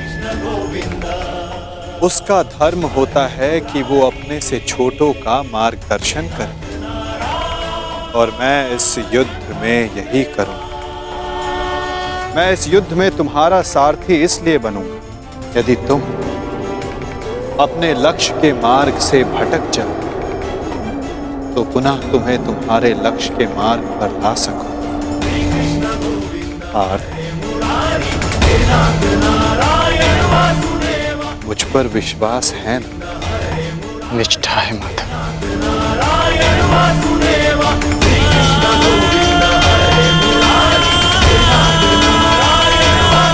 आज मैं धन्य हो गया, जिसके सारथी आप हैं।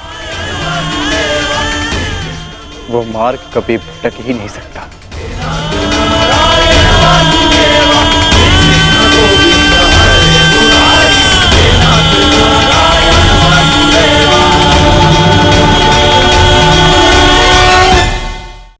देख रहे हैं इसे? ये बड़ा भयंकर अस्त्र है। अब आप कहेंगे कि ये छोटी सी धातु भला किस काम की? आप चाहें तो इस धातु से वस्तुएं जोड़ लें या फिर चोट भी खा सकते हैं। ये एक धातु लकड़ी के दो पट्टों को एक करके जोड़ सकती है, या फिर आपके शरीर में लग जाए या चुभ जाए तो आपको बहुत बड़ा घाव भी दे सकती है। इसलिए एक बात सदा स्मरण रखें, कोई भी वस्तु छोटी या बड़ी नहीं होती, सबका अपना महत्व होता है। यदि आपको स्वयं बड़ा बनना है तो कभी किसी को छोटा समझने की भूल ना करें। यदि छोटों का साथ लिया तो आप स्वयं बड़े बन जाएंगे, और यदि उनका तिरस्कार किया तो इस धातु की भांति चुभकर वो आपका मार्ग भी रोक सकते हैं। पिताश्री, मैं जाने से पूर्व आपको एक वचन देना चाहता हूं। वचन कि आपका गर्व बढ़ेगा और सर नीचा होगा उन लोगों का जिन्होंने आपको इस युद्ध में प्रवेश करने से रोका। मैं आपकी तुलना करने में भले ही समर्थ नहीं, परंतु शत्रु मेरी तुलना आपसे अवश्य करेंगे पिताश्री। वचन देता हूं पिताश्री की वृषसेन के धनुष से निकले हर एक बाण पर अंगराज कर्ण के कौशल का चिन्ह होगा।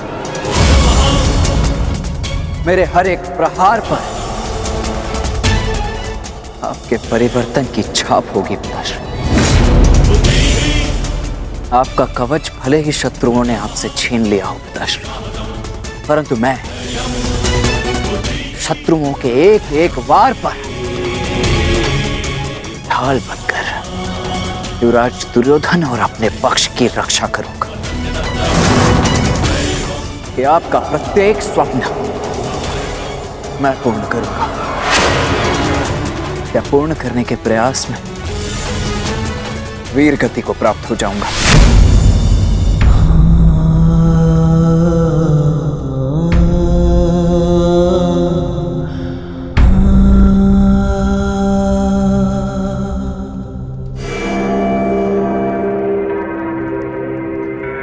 द्रोण शिष्य अर्जुन, द्रोण शिष्य अर्जुन के मन में मैं ये प्रश्न उत्पन्न कर दूंगा पिताश्री की, यदि अंगराज कर्ण का अंश उन पर इतना भारी पड़ रहा है तो तब क्या होगा जब स्वयं अंगराज कर्ण से उनका सामना होगा।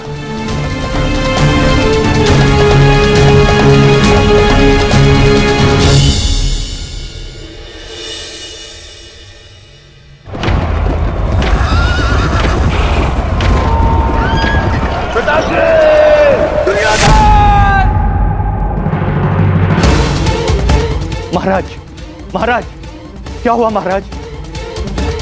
आप ठीक तो है ना? क्या आपने कोई दुस्वप्न देखा है? हाँ, क्योंकि कदाचित तू स्वप्न देखना मेरा प्रारब्ध हो गया है। परंतु संजय, तुम इस समय यहां कैसे? महाराज, महर्षि वेदव्यास जी पधारे हुए हैं आपसे मिलने के लिए। वही समाचार लेकर आया था, किंतु ऐसी स्थिति में मिलना क्या उचित होगा महाराज? महर्षि,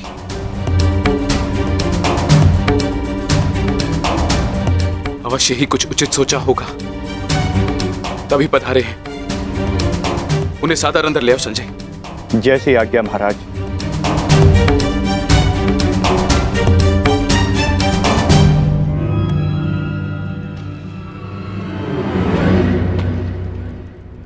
प्रणिपात महाराज।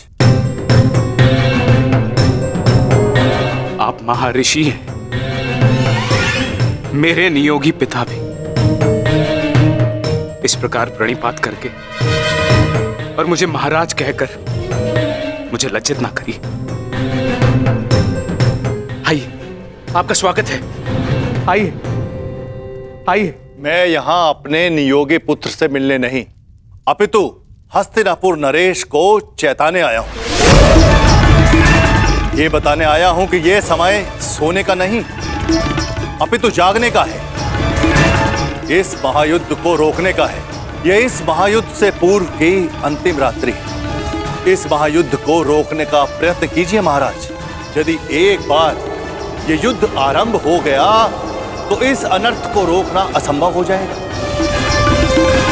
सहस्त्रों निर्दोष अपने प्राण गंवा बैठेंगे, अनेकों परिवार सदैव के लिए नष्ट हो जाएंगे। ये महाविनाश रोकना केवल आपके हाथों में। जो पिता अपने पुत्र पर जीवन भर नियंत्रण ना रख सका, वो इस विभीषिका को रोकने का बीड़ा कैसे उठा सकता है? यह युद्ध निश्चित है महर्षि। इस युद्ध को रोक पाना हम मेरे बस की बात नहीं। मुझे क्षमा कर दीजिए। मैं तो कदाचित आपको क्षमा कर दूं, किंतु इतिहास आपको कभी क्षमा नहीं करेगा। हस्तिनापुर में शांति दूत बनकर आए वासुदेव के साथ दुर्व्यवहार का परिणाम है ये। पुत्रहट को दोष मत दीजिए। इस महाविनाश के लिए पुत्रहट नहीं, आपका पुत्रमोह उत्तरदायी है। तो आप क्या मुझे उल्हाना देने आए हैं महर्षि, या फिर श्राप? नहीं, वरदान देने आया हूं। मैं आपको दिव्य दृष्टि देने आया हूं। जिस विनाश की नींव आपने स्वयं रखी है, आप उसको देख सकें। नहीं, ऐसा मत कीजिए महर्षि। ये वरदान नहीं है, ये श्राप है। अरे जिस पिता ने अपने पुत्रों को घुटनों के बल चलते नहीं देखा, अरे वो पिता अपने पुत्रों को घुटनों के बल अपने प्राणों की भीख मांगते कैसे देख सकता है? जिस पिता ने अपने पुत्रों के मस्तक पर तिलक लगते नहीं देखा, वो अपने उन पुत्रों के सर कटे कैसे देख सकता है? जिस पिता ने अपनी वधुओं को सुहागन नहीं देखा, वो पिता अपनी वधुओं को विधवा कैसे देख सकता है? किस प्रकार? ये अत्याचार मत कीजिए महर्षि, मत कीजिए। मुझे कोई दृष्टि नहीं चाहिए, मुझे कोई दृष्टि नहीं चाहिए। मेरी आपसे विनती है महर्षि कि मेरे स्थान पर आप ये दिव्य दृष्टि संजय को दे दें, ताकि संजय मुझे इस युद्ध के समाचार के साथ साथ मेरे पुत्र का समाचार भी मुझे देते रहे। आपकी इच्छा अनुसार मैं यह दिव्य दृष्टि संजय को प्रदान करता हूं।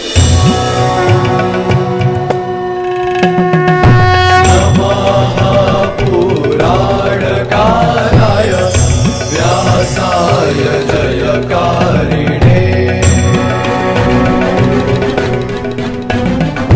भरताख्येन दीप्तेन विश्वं येन प्रकाशेन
सर्वश्रेष्ठ प्रदर्शन करना पुत्रों।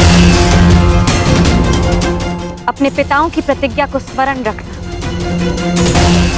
और अपनी माता के अपमान को मत भूलना।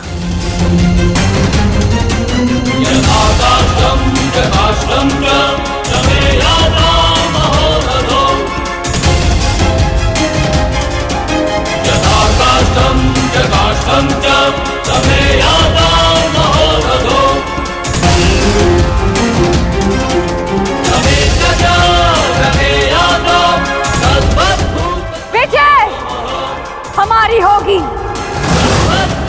हर हर महादेव, हर हर महादेव, हर हर महादेव।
हर हर महादेव, हर हर महादेव, हर हर महादेव, हर हर महादेव, हर हर महादेव, हर हर महादेव, हर हर महादेव, हर हर महादेव।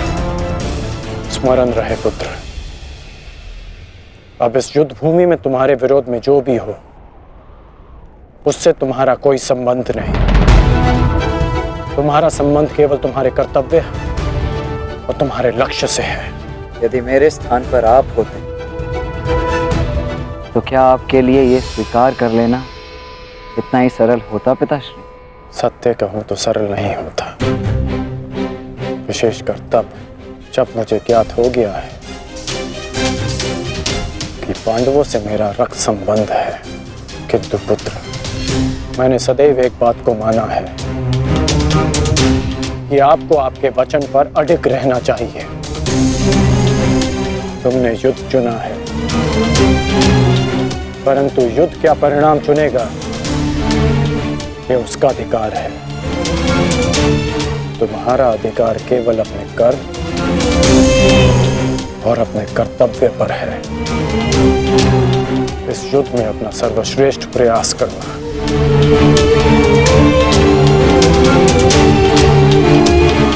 कल्याण हो तुम्हारा।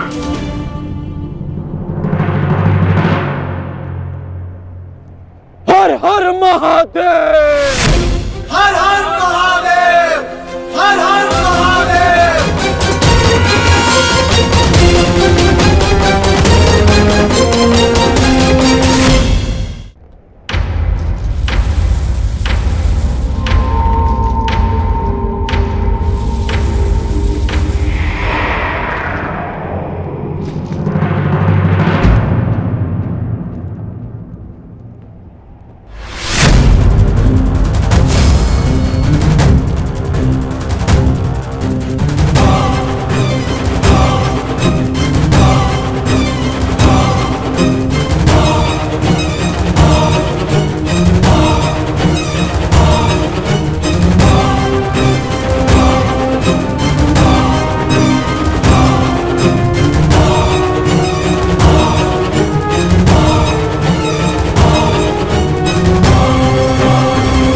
मुझे तुम्हारी प्रतीक्षा रहेगी मित्र, और मुझसे भी अधिक इस भूमि को तुम्हारी प्रतीक्षा रहेगी कि कब अंगराज जैसा वीर अपने चरण रखकर इसे महान बनाए।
प्रणिपात माधव। कल्याण वस्तु। आओ पार्थ, रथ पर आरूढ़ हो जाओ।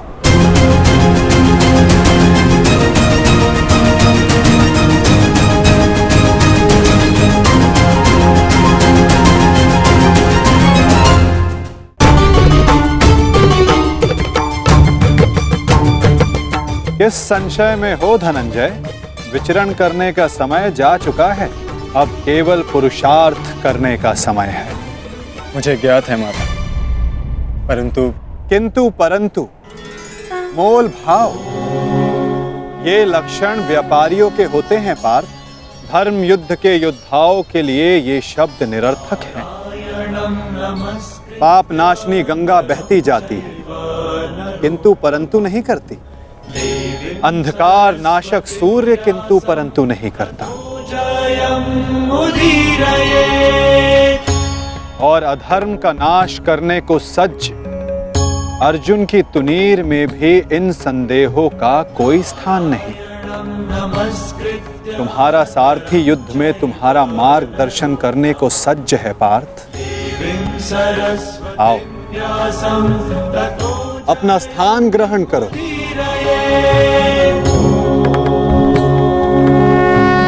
कुरुक्षेत्र की युद्ध भूमि तुम्हें पुकार रही है पार्थ। मुझ पर विश्वास रखो। आपसे अधिक विश्वास तो मुझे स्वयं पर भी नहीं है माधव। और मेरे लिए महत्वपूर्ण ये है कि तुम स्वयं पर विश्वास रखो।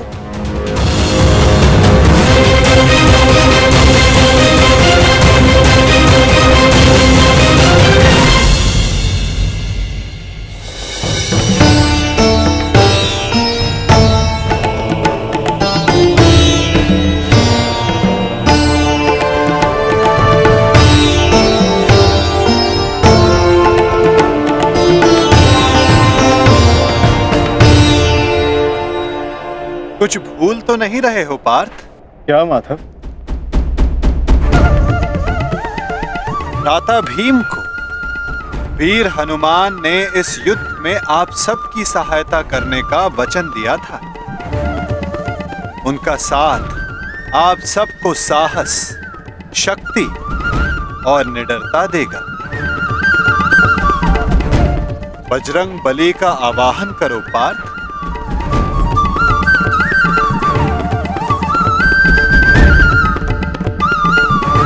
मैं कुंती पुत्र अर्जुन, पवन पुत्र, ज्येष्ठ भ्राताश्री महाबली हनुमान का आवाहन करता हूँ।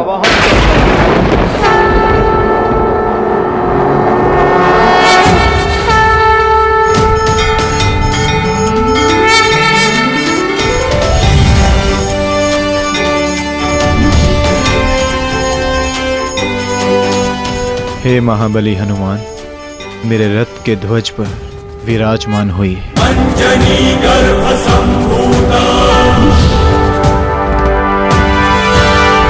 कपिंद्र सचिवोत्तम, अंजनी गर्भ संभूता कपिंद्र सचिवोत्तम, राम प्रिय नमस्तुभ्यं। बजरंग बली पधार गए।